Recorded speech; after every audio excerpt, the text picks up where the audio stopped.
आंतरराष्ट्रीय कुस्तीपटू आणि महाराष्ट्र केसरी विजेता पैलवान सिकंदर शेख याला पंजाब पोलिसांनी अवैध शस्त्र तस्करी प्रकरणात अटक केली आहे।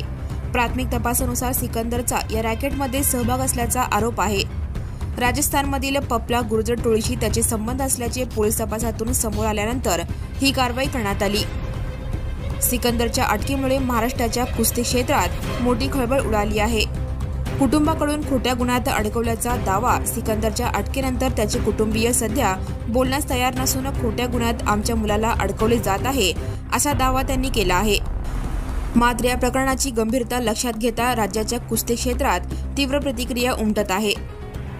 पुणे येथे झालेल्या महाराष्ट्र केसरी 2023 स्पर्धेच्या माती गटातील अंतिम लढतीत पंचांच्या वादग्रस्त निर्णयामुळे सिकंदर शेख चर्चेत आला होता। या निर्णयावर सोशल मीडियावर मोठे ट्रोलिंग झाले होते आणि त्याला जनतेच्या मनातील महाराष्ट्र केसरी म्हणून ओळख मिळाली होती। या वादानंतर पुढच्याच वर्षी सिकंदरने महाराष्ट्र केसरी 2024 स्पर्धेची मानाची गदा पटकावली।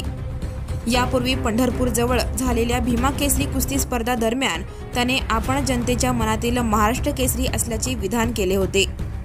दरम्यान एकीकडे कुस्तीत मिळालेले यश आणि दुसरीकडे अवैध शस्त्र तस्करी प्रकरणात अटक यामुळे सिकंदर शेखच्या नावाने सर्वांच्याच भुवया उंचावल्या आहेत। या अटकेनंतर कुस्ती क्षेत्रातील अनेक दिग्गजांकडून संमिश्र प्रतिक्रिया उमटत आहे।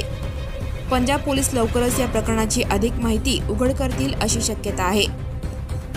Subscribe now and press the bell icon. Never miss an